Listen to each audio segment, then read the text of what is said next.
पाषाण से भगवान बनाने की संस्कृति भारत की संस्कृति है।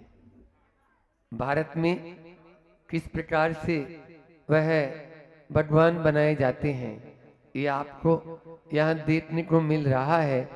कल हमने बताया था कि किसान भूमि को तैयार कर लेता है। जब बीज का वपन होता है उससे पहले भूमि को समतल किया जाता है, उसमें खाद पानी डालकर उसको उपजाऊ बनाया जाता है, तभी एक अच्छे अंकुरन का उत्पन्न होता है। अंकुर उत्पन्न होना है और ऐसा अंकुर उत्पन्न होगा जो न केवल अपने जीवन की बात करेगा, हम सबके जीवन के उत्थान की बात करने वाले आज उस तीर्थंकर को गर्भ में यहाँ पर आने का यहाँ अवसर प्राप्त हो रहा है। वह तीर्थंकर देखो कोई ऐसे वैसे नहीं, तीर्थंकर ये समझ लीजिए सबसे बड़ा रूप है, मानवता का चरम और परम रूप कहूं तो वो है तीर्थंकरत्व, सबसे चरम और परम रूप है। और उसके बाद में कोई अब जन्म लेने की कोई बात ही नहीं है, जो जन्म और मरण से ऊपर उठ चुके हैं।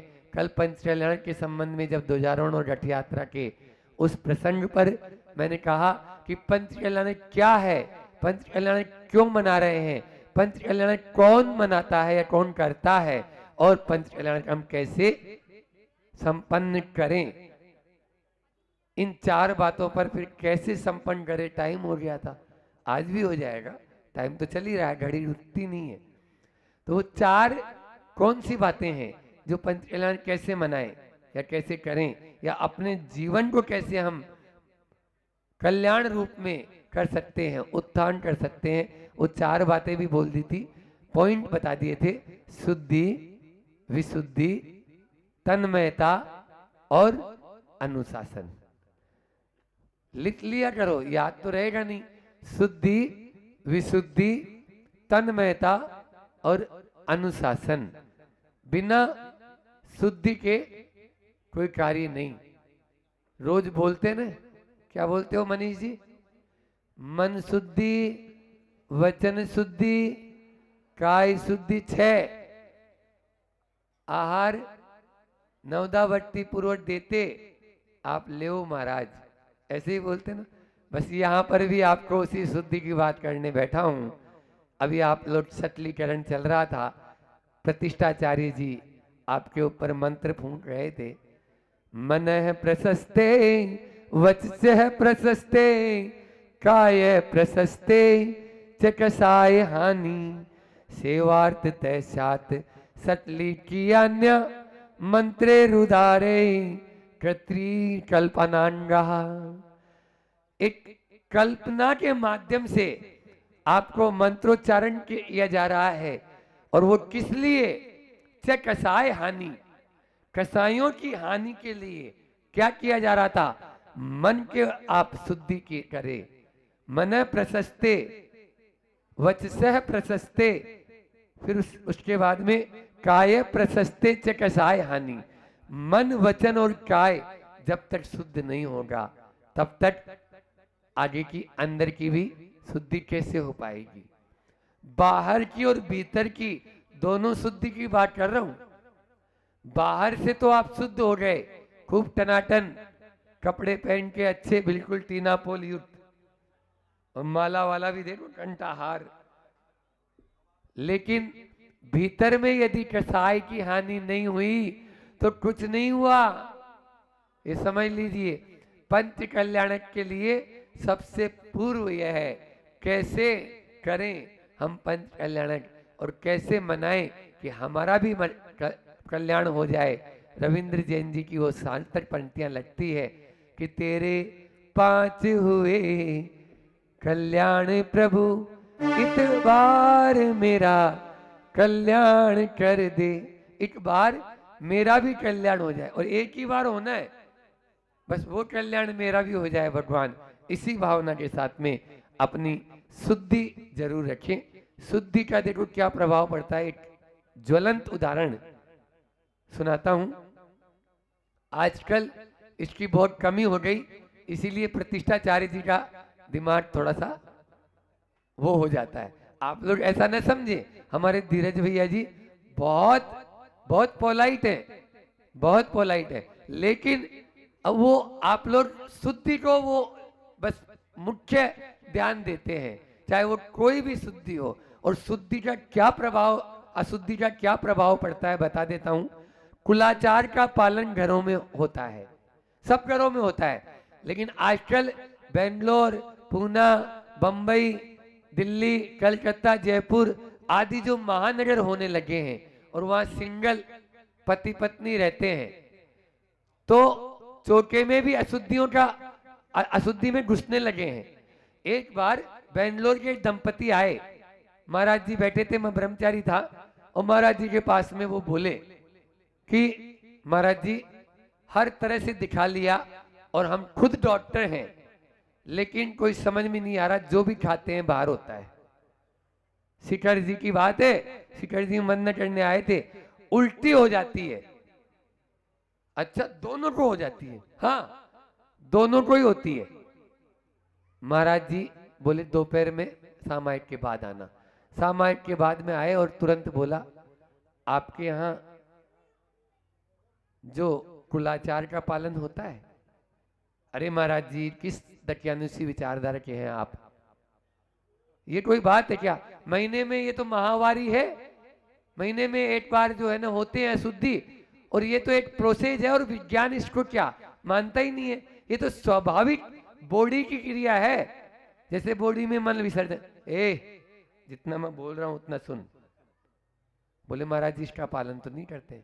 बस पहले जाओ और अपने घर भर के जितने बर्तन बासन हैं सबको बाहर करो, सबको मांजो, पूरा सामग्री सहित सब हटाओ, और फिर से दोबारा आप अग्नि की शुद्धि करके और अपने चौके की शुद्धि करें, और फिर आप भोजन करें।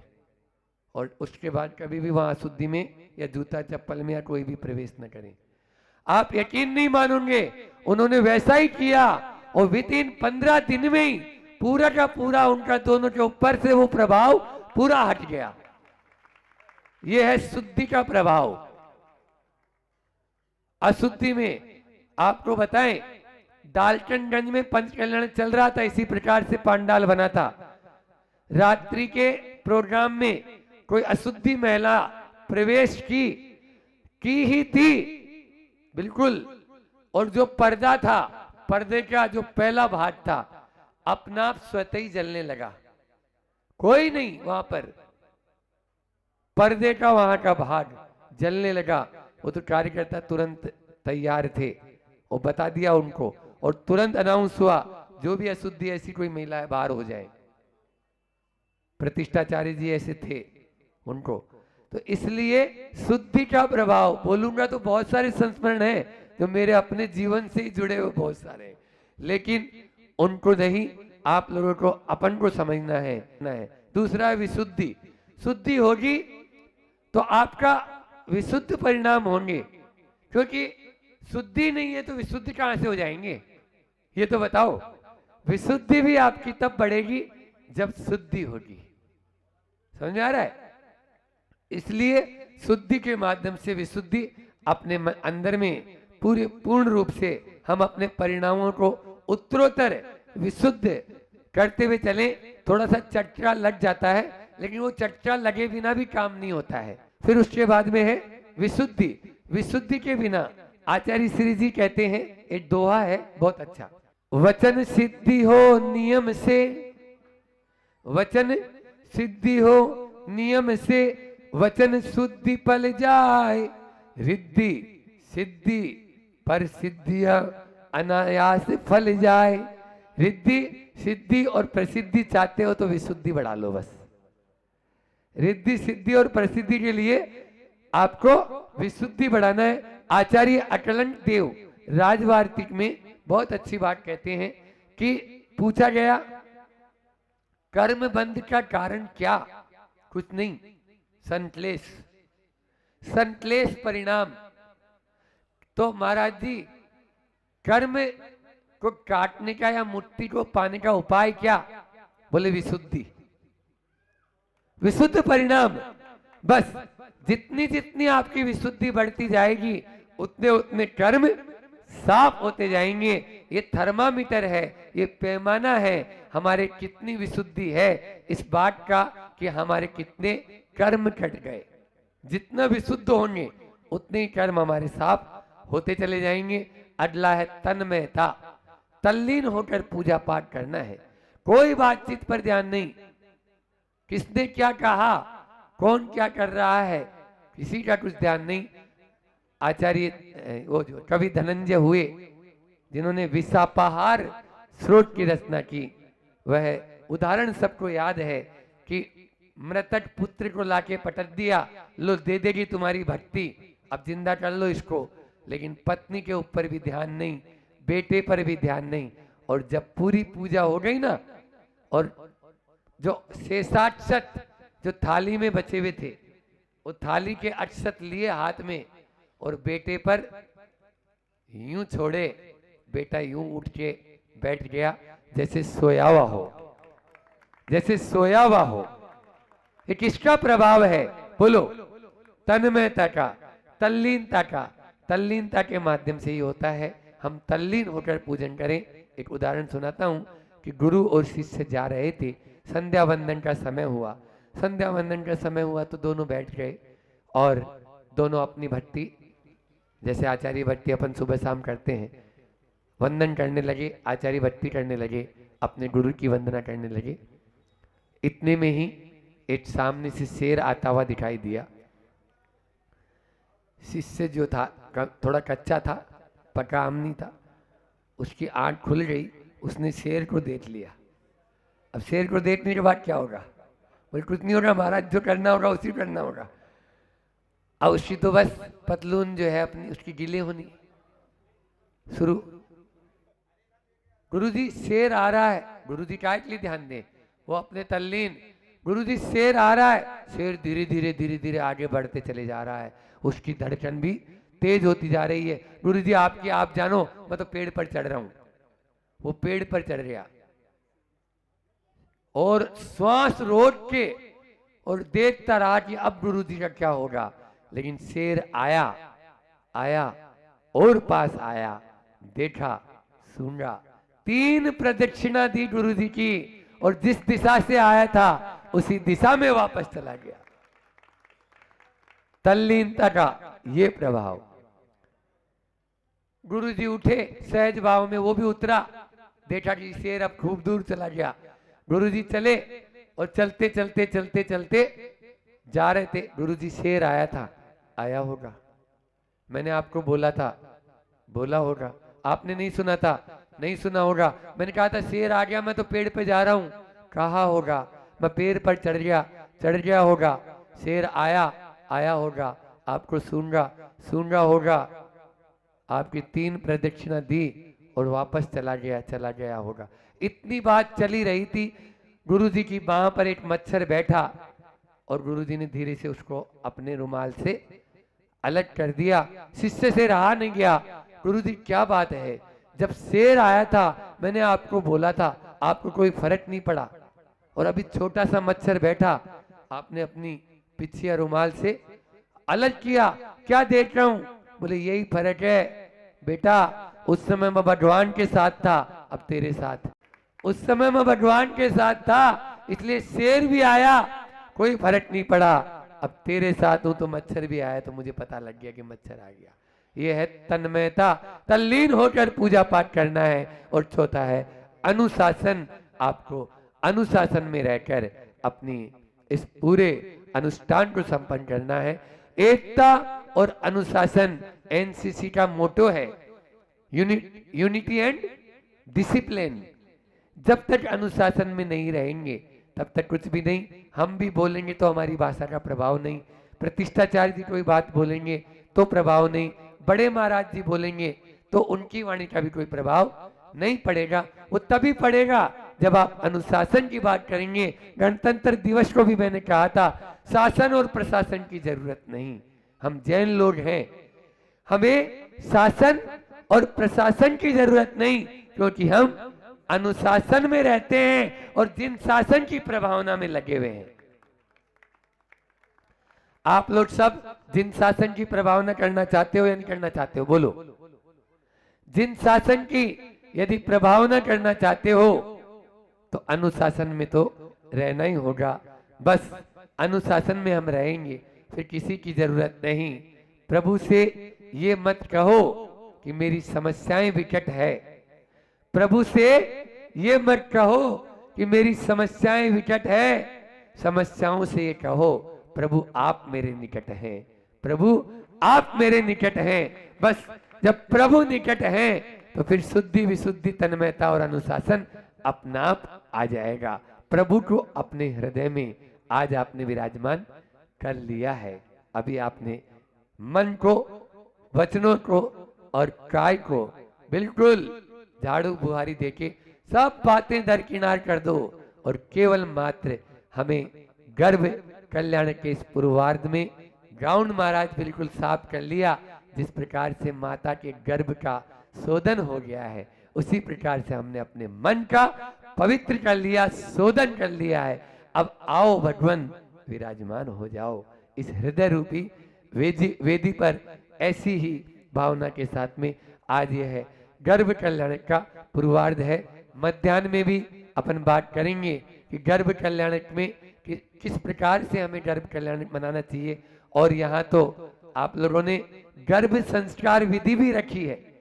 गर्भ संस्कार विधि के माध्यम से उन जो जिनके भीतर वह अंकुरण प्रस्फुटित हो चुका है, चाहे 1 महीने का हो, चाहे 8 महीने का या चाहे और ज्यादा, वे यहाँ पर सब महिलाएं आएगी और बहनों के द्वारा, ब्रह्मचारिणी दीदियों के द्वारा वह क्रिया संपन्न की जाएगी। मंत्रोच्चारण हम लोग कर देंगे जिसके माध्यम से। और परसों बाल संस्कार विधि भी जन्म कल्याण के दिन यहाँ पर रखी गई है। जो आदि पुराण में जो संस्कार दिए गए हैं वही, यही तो है आप लोगों का पुण्य है। पुरानी दादियों का या उनका पुण्य नहीं, लेकिन नई बहुओं का और आज की बेटियों का या बहनों का पुण्य है कि वो जो है इस प्रकार के संस्कारों में शामिल हो रही है। उन संस्कारों को शामिल करें, बल्कि और भी जो विकृतियां आ चुकी है उनके बारे में भी, चाहे वो गर्भपात जैसी समस्याएं हों, चाहे और अन्य भ्रूण हत्या जो होता है, उनके माध्यम से भी वो मध्याह्न में अपन करेंगे। क्योंकि अभी आप लोगों का समय पूर्ण हो चुका है। इतना ही रखते हैं। बोलिए अहिंसा परमो धर्म की आचार्य गुरुवर विद्यासागर जी महामुनि। आपके सामने रखी थी कि ये ध्वजारोहण हमें क्या सिखा रहा है, क्या शिक्षा दे रहा है, क्या बोध दे रहा है। तो मैंने कहा था, ये कह रहा है आरोहण का मतलब ऊपर बढ़ना, आरोहण का मतलब ऊपर चढ़ना, आरोहण का मतलब उन्नति करना, आरोहण का मतलब ऊंचा उठना, आरोहण का मतलब ऊंचाइयों को छूना, आरोहण का मतलब उच्चता पाना। ये बात अपन ने करी थी। और ऊपर बढ़ने में मैंने आप लोगों से बात करी थी कि ऊपर वही बढ़ सकता है, संसार का हर प्राणी ऊपर बढ़ना चाहता है, पर बढ़ वही सकता है जो दूसरों को देख के, दूसरों की बढ़ती को देखकर प्रसन्नता का अनुभव करता है। जो सबको बढ़ते देखकर प्रसन्नता का अनुभव करेगा वही ऊंचा उठ सकता है, वही ऊपर बढ़ सकता है। इंसान की सबसे बड़ी खासियत आपके सामने रखी थी, क्या है? ईर्ष्या की अग्नि के द्वारा हमारे, ईर्ष्या क्या कर रही है? तो बोले ईर्ष्या की अग्नि जो हमारे सद्गुणों को, बगीचे को जला देती है। और हमने बोला था ये क्या है? तो बोले हृदय को उद्विग्न बनाने वाले सबसे कनिष्ठम वृत्ति क्या है? तो वो है ईर्ष्या। और उसमें हमने आपसे बात करी थी बहुत अच्छी कि दयालु सामने वाले को दुखी देख नहीं सकता, दयालु सामने वाले को दुखी देख नहीं सकता, और ईर्ष्यालु सामने वाले को सुखी देख नहीं सकता। ये ईर्ष्यालु और दयालु की बात है। और प्रेम के विषय में कहा था कि प्रेम सामने वाले को सुख देखकर प्रसन्नता का अनुभव करता है, और जबकि ईर्ष्या सामने वाले के दुख को देखकर शीतलता का अनुभव करती है। ये ईर्ष्या का स्वरूप था। हमने आपसे कहा है कि प्रेम दुखी को सुखी एक बार बनाने में सफल हो सकता है, लेकिन ईर्ष्या कभी सुखी को दुखी बनाने में सफल हो नहीं सकती, होगी भी नहीं। और मंत्र यही दिया था कि देख दूसरों की बढ़ती को कभी न ईर्ष्या भाव धरु पर्ण नहीं, इसको अपने जीवन में उतारना है। और ऊपर चढ़ना है तो ऊपर चढ़ने के लिए यही कहा था, बस विनय अगर मेरे अंदर होगी, झुककर अगर मैं चलूंगा तो ही मैं ऊपर चढ़ सकता हूँ। ऊपर चढ़ने का तरीका यही है, जिसके पास विनय है वही ऊपर चढ़ सकता है। और खड़े और एक कटोरी का उदाहरण दिया था। कटोरी जब झुकती है तभी कलश उसके लिए पानी और शीतलता प्रदान करता है। और लाला लाजपत राय जी का उदाहरण दिया था कि उन्होंने सेवा करी लेकिन बेटे को भी कैसे सिखाया कि अभिमान नहीं होना चाहिए। ऐसे भी हम बच्चों को संस्कार दें। और तीसरी बात करी थी उन्नति करना है, तो उन्नति करने के लिए आपसे कहा था लक्ष्य तय कर लो। अगर लक्ष्य के बिना कहाँ पहुँचोगे। उन्नति तो उसकी होती है कि जहाँ पहुँचना है हमें वो स्थान मालूम ली। आज हमारे पास प्रतिष्ठा सब कुछ मिल रहा है लेकिन लक्ष्य नहीं है, और बिना लक्ष्य के हमारा जीवन जो है, प्रसन्नता तो है ही नहीं जीवन में, क्योंकि लक्ष्य नहीं है तो कैसे। विपुल संपत्ति है पर सुख नहीं है, और नाम बहुत है पर आत्मा का आनंद नहीं है। कारण यही है। क्या कारण है? उसका एक ही कारण है कि हमारा लक्ष्य हमें मालूम नहीं। और अब बात करनी है ऊंचा उठना है। ऊंचा उठने की बात हैगी, तो ऊंचा उठने के लिए हमने आपसे कहा था कि पुरुषार्थ जरूरी है और पुरुषार्थ के साथ साहस जरूरी है। उठता वही है जो मेहनत करता है। पैर पर खड़े होने की अर्थात जीवन में पुरुषार्थ का स्वाद नहीं चखोगे तो ऊंचा उठ नहीं पाओगे, और ऊंचा उठोगे नहीं। ऊंचा उठने के भाव भी है, पुरुषार्थ भी है, लेकिन पुरुषार्थ का मन है पर साहस नहीं है तो कोई मतलब नहीं। कोई मतलब नहीं। मन है और साहस नहीं है तो कोई मतलब नहीं। मनोबल दृढ़ है पर पुरुषार्थ मंद है तो सफलता में निश्चित मान के चलना शंका है। मनोबल तो दृढ़ है परंतु पुरुषार्थ में हमारे लिए है ही नहीं, तो बिल्कुल मान के। पुरुषार्थ प्रचंड है पर मन में दृढ़ता नहीं। मन कमजोर होगा कि नहीं होगा? कर तो रहा हूं मैं, होगा कि नहीं? मैं जा तो रहा हूं, काम होगा कि नहीं? मैं करूं तो सही, पर ये कर रहे हो, करने के बाद मन में अगर मन कमजोर है तो बिल्कुल कहीं से लेके कहीं तक कुछ नहीं होने वाला। और परंतु मनोबल भी दृढ़ है और पुरुषार्थ प्रचंड है तो सफलता निश्चित है। दोनों जरूरी है। मन की मजबूती भी चाहिए और साथ साथ में पुरुषार्थ भी चाहिए। जब आपको सफलता मिलेगी, अन्यथा सफलता न मिली है न मिल सकती। उस दिन 26 जनवरी के दिन भी मैंने आपके सामने वो उदाहरण दिया था कि वो बाबा जी जब नाचते थे तब पानी आता था, तो लोग कहने लगे कि हम नाचे पानी आएगा। बिल्कुल नाचो पानी आएगा, पर पानी नहीं आया। पूछा क्यों बाबा जी, आप नाचते हो पानी आ जाता है और मैं नाचता हूँ तो पानी नहीं आ रहा है? तो बाबा जी ने सबसे पहली बात तो यही कही थी ना कि मेरे मन में मुझे पूरी श्रद्धा है कि मैं नाचूंगा तो पानी आएगा। और दूसरी बात ये है कि जब तक पानी नहीं आएगा तब तक मैं नाचूंगा ही नाचूंगा, चाहे घंटों हो जाए। ये दोनों बात थी। तब अब उन्होंने किया तो सही पुरुषार्थ, लेकिन पहली श्रद्धा ही नहीं थी। और फिर उसके बाद पानी आया नहीं, उसके पहले नाचना बंद कर दिया। तो नाचते बाबा जी हैं। बाबा जी पास कोई चमत्कार नहीं है, उनका मन भी दृढ़ है और उनके पुरुषार्थ करने के अंदर की सामर्थ्य भी हैगी। दोनों से ही पानी आता है। पर अब क्या करें, वास्तविकता ये है, वह सब कुछ मानने को तैयार है, फिर भी क्या हम लोग, कार्य तो है पर उस कार्य से बचते हैं। क्यों? मन साहस से बचता है।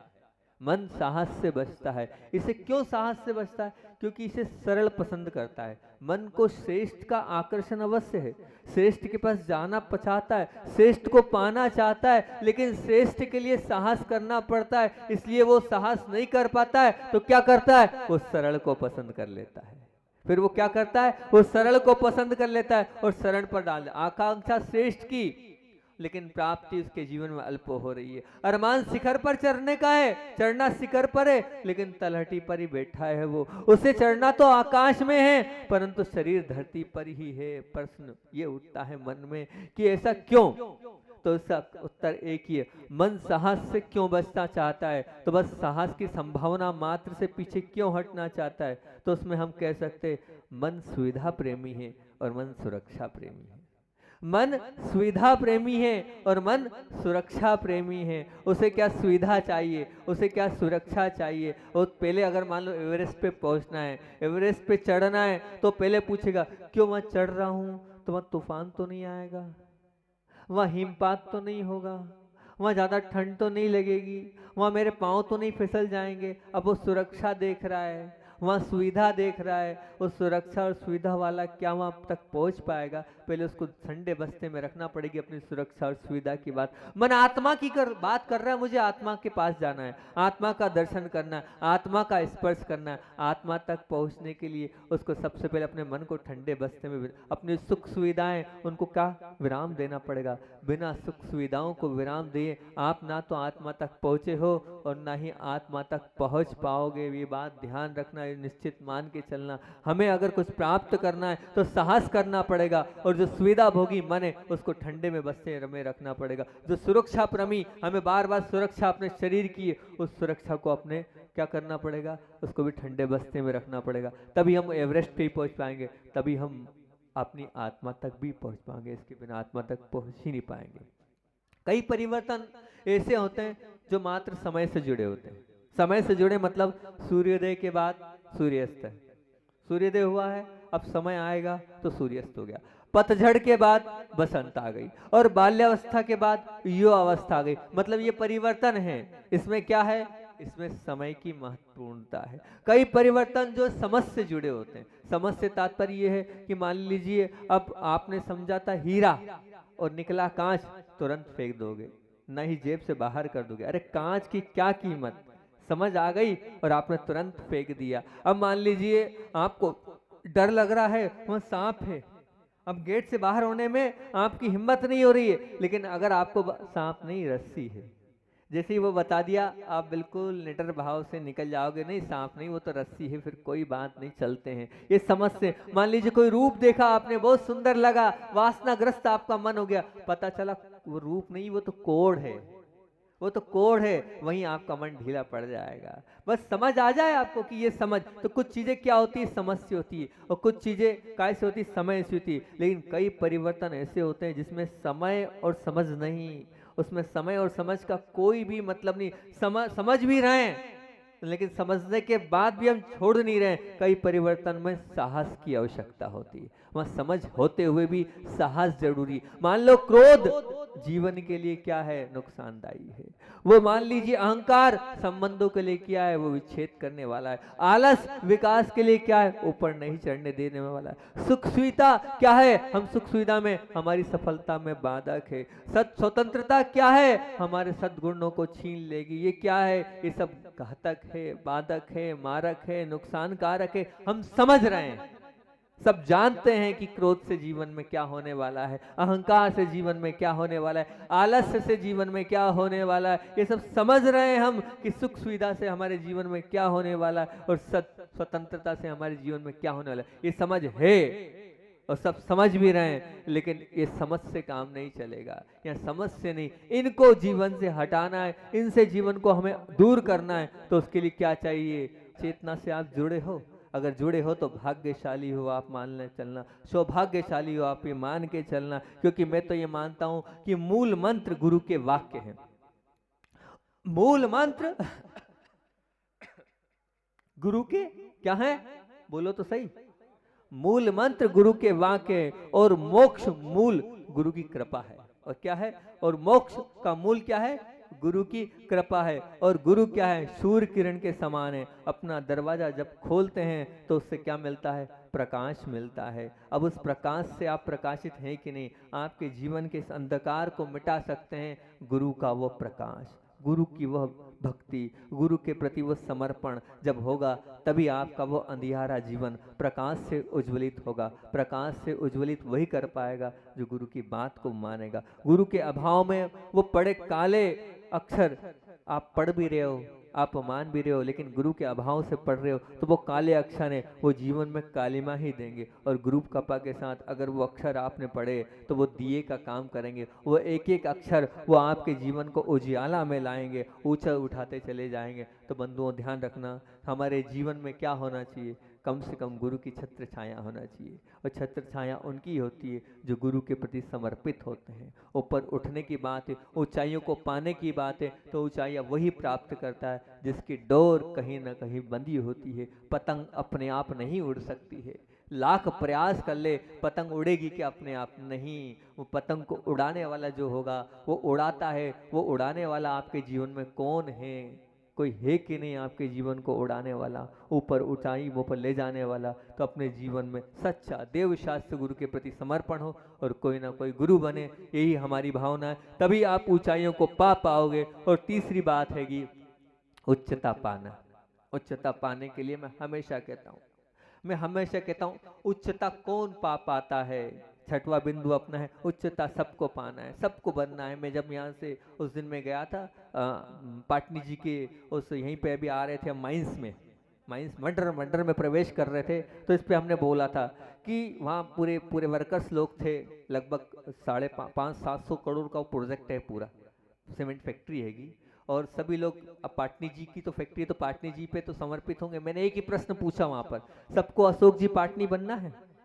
तो सबने बोला हाँ महाराज जी बिल्कुल बनना है। अशोक जी पाटनी कौन नहीं बनना चाहेगा, दानी भी है और साथ में धनी भी है, आपको धनी भी बनना है और बहुत अच्छी बात दानी बनना है। मैंने कहा ध्यान रखना, आपको उच्चता पाना है, आपको अशोक जी पाटनी जैसे बनना है, तो उसके लिए क्या करना पड़ेगा? आगम को टटोलो, आगम को उठाओ, आगम को देखो क्या लिखा है, उच्च गोत्र के बंध का कारण क्या लिखा है वहाँ आगम में। आचार्य उमा स्वामी महाराज ने 2000 वर्ष पहले उत्तर दे दिया है। ऊंचाइयां प्राप्त करना है तो ऊंचाइयां प्राप्त करने का एक ही सूत्र दिया आचार्य भगवान ने, क्या बोले?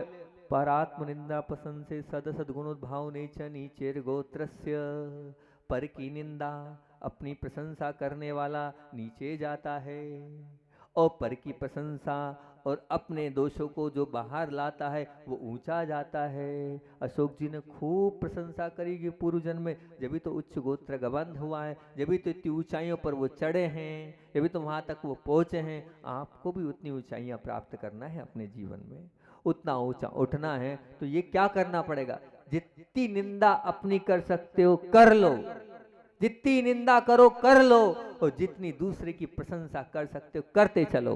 ये मान के चलना आप ऊंचे उठते चले जाओगे, अपने जीवन को ऊंचा उठाते चले जाओगे। लेकिन करना क्या पड़ेगा? बहुत बड़ी हिम्मत चाहिए अपनी निंदा करने के लिए और सामने वाले की प्रशंसा करने के लिए। बहुत बड़ी निंदा चाहिए कि सामने वाले के दिख रहे हैं कि ये तो बहुत गलत कर रहा है, ये तो ठीक नहीं है, लेकिन उस गलतियों को भी ढकना नहीं भैया, नहीं, ऐसी उसने गलती करी ही नहीं है। कोई है यहाँ पर बैठा हुआ जो सामने वाले की गलती देखने के बाद भी ये बोले नहीं नहीं उनने नहीं करी है, वो तो हो गई होगी दूसरे के माध्यम से, हमसे ही हो गई होगी, और किसी ने कर, उनने नहीं करी, उनने नहीं करी। कोई है ऐसा माइके लाल? सबको पाटनी जी जैसा बनना है। उनने ऐसा किया है कि दूसरे की गलती दिखी और उस पर उन्होंने क्या किया? पर्दा ढक दिया। उनने नहीं करा, वो नहीं कर सकते ऐसा, 3 काल में उन्होंने ऐसा किया ही नहीं है। ऐसा भाव है आपके अंदर? अगर ऐसा भाव आपके अंदर होगा तो ही आप वैसी ऊंचाइयां प्राप्त कर पाओगे, नहीं तो नहीं कर पाओगे।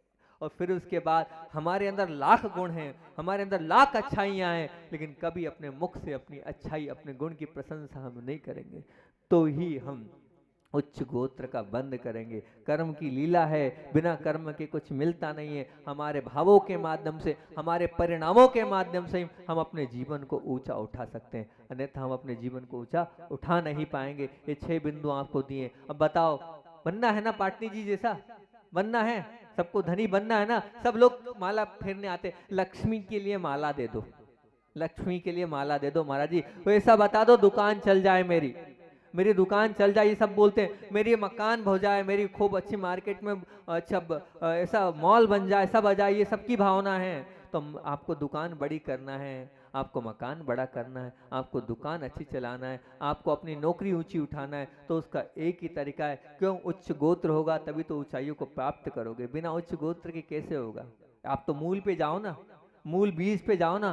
क्या है मूल बीज? ऊंचाई प्राप्त करने के लिए उच्च गोत्र का बंध। अब उच्च गोत्र का बंध कैसे हो गया? बस इसी से होगा, पर की निंदा नहीं करना है, अपनी निंदा करना है, और पर की प्रशंसा करना है, और अपनी क्या कभी प्रशंसा नहीं करना है। गलती से भी अपनी प्रशंसा अपने मुख से ना हो, तो ही ये मान के चलना कि आप आचार्य भगवान जो हैं वो ऐसे हैं। बहुत अच्छी बात आचार्य भगवान की याद आ गई। और कुंडलपुर में चतुर्मास चल रहा था, और कुंडलपुर में जब चतुर्मास चल रहा था और शरद पूर्णिमा के बाद आचार्य श्री वहाँ पूरे लोग बहुत सारे आए थे, जबलपुर के लोग थे, राजस्थान के लोग थे। आचार्य श्री शरद पूर्णिमा को जो गायब हुए तो शाम को आए। बोले क्यों? अब तुमको जन्मदिन मनाना है और हमें जन्मदिन नहीं बनाना है, जन्मदिन तो तीर्थंकरों का बनता है, हम कौन अभी तीर्थंकर हुए। अब जब वो गए, अब अगले दिन एक बहुत अजमेरा जी थे, वो माइक पे संचालन कर रहे थे, और माइक पे संचालन में उन्होंने प्रारंभ यहीं से किया। बोले कोई बेटा भी, अपने सगा बेटा भी अपने पिता की सेवा नहीं करता है जो सेवा आचार्य भगवान ने करी। उन्होंने जैसे ही प्रारंभ करा और आचार्य श्री उठे और उठ के नीचे उतर गए। तो उनसे पूछा क्यों, ऐसा क्यों? तो आचार्य श्री बोले मैं जानता हूँ ये मेरी प्रशंसा करेंगे। अपनी प्रशंसा सुनने से भी मान बढ़ता है, हमें नहीं सुनना अपनी प्रशंसा। हमें मालूम हम कितने, हमने क्या किया है, हमें सबके बीच में अपनी प्रशंसा करनी। अब आपके कान कैसे हैं? बताओ क्या कान है? बस प्रशंसा की भूखे कान है। जिनके प्रशंसा के भूखे कान हैं, भूख अगर प्रशंसा की आपके कानों के है तो आपको नीच गोत्र का बंद होगा, ये मान के चलना। काय का बंद होगा? आचार्य भगवान जैसा जीवन करना है तो शुरुआत देखो उनकी, वो प्रशंसा के कान नहीं थे उनकी भूखे, उनने अपनी प्रशंसा सुनने की कभी भी इच्छा नहीं रखी। हमारी इच्छा ये रहेगी कि हम कभी प्रशंसा सुनने के भाव नहीं रखेंगे तो ही उच्च गोत्र का बंद कर पाएंगे। सबको ऊंचा उठना है, सबको ऊपर उठना है, तो इस बात को अपने जीवन में उतारना होगा, तभी आप ऊंचा उठ पाओगे, अन्यथा ऊंचा नहीं उठ पाओगे। ये बात आप निश्चित मान के चलना। तो आज के तीनों बंधु हैं, ऊंचा उठने के लिए क्या साहस करना पड़ेगा और पुरुषार्थ करना पड़ेगा। बिना साहस के और बिना पुरुषार्थ के आप ऊंचा उठोगे नहीं। और दूसरा, ऊंचाइयों को पाना है तो ऊंचाइयों को पाना है तो अपनी बागडोर कहीं ना कहीं दे देना। इस जीवन की बागडोर देना किसको? सच्चे देव शास्त्र गुरु के पास सौंप देना। वो तुम्हारे जीवन को चलाएंगे तो तुम्हारा जीवन बहुत अच्छा होगा, क्योंकि वो, उनके पास राग नहीं है, उनके पास द्वेष नहीं है। वो तो आपका जिसमें भला होगा वो आपके जीवन को, वही आपके जीवन का निर्णय देंगे कि हाँ ये अच्छा है, ये कर ले। तो बहुत अच्छी बात है, आंख बंद करके कर लेना, उससे अच्छा फिर मेरे जीवन में कुछ नहीं होगा। और तीसरा, उच्चता पाना है तो क्या बस ध्यान रखना, मेरे जीवन में मुझे किसी की निंदा नहीं करना है और स्वयं की क्या प्रशंसा नहीं करना है। दूसरों के ढोको जो दोष है उनको क्या करना है? ढाकना है। तो अपने 6 बिंदु थे, इन 6 बिंदुओं पर अपन ने चर्चा करिएगी। पहला है, फिर से रिवाइज कर लो, कम से कम काम की बहुत बहुत चिंतन कर करके हम आप लोगों के बीच में ये बिंदु देते हैं। ऐसा नहीं है कि ऐसे ही बहुत सोचते हैं और सोचने के बाद आप लोगों के बीच में ये बातें रख रहे हैं। तो सबसे पहला क्या है? ऊपर बढ़ना है तो क्या करना होगा? ऊपर बढ़ने के लिए क्या करना होगा? क्या बताया था? बताओ ना, क्या बताया था? ऊपर बढ़ने के लिए क्या बताया था आप लोगों के लिए? ऊपर बढ़ने के लिए क्या बताया था? कोई भी जो प्राणी है उसकी देख दूसरों की बढ़ती को कभी ना ईर्ष्या भाव रखना। ऊपर चढ़ना है, ऊपर चढ़ने के लिए क्या करना पड़ेगा? विनय करना पड़ेगा। उन्नति करना है तो कोई ना कोई लक्ष्य निर्धारित करना पड़ेगा। और ऊंचा उठना है, ऊंचा उठने के लिए क्या करना पड़ेगा? साहस और पुरुषार्थ करना होगा। ऊंचाइयों को छूना है, ऊंचाइयों को छूने के लिए क्या करना पड़ेगा? वो गुरु के पास अपनी बागडोर को देना पड़ेगा। और उच्चता पाना है तो क्या करना पड़ेगा? पर की निंदा नहीं, अपनी निंदा करना है। और पर की हमेशा क्या करना है? प्रशंसा करना है और अपने दोषों को बताना है और दूसरे के दोषों को ढाकना है। तभी आपका ध्वजारोहण, आरोहण जीवन का ऊपर होगा। आप सबका जीवन का आरोहण इन्हीं भावना से। बोलिए आचार्य भगवान विद्यासागर जी महामुनि राज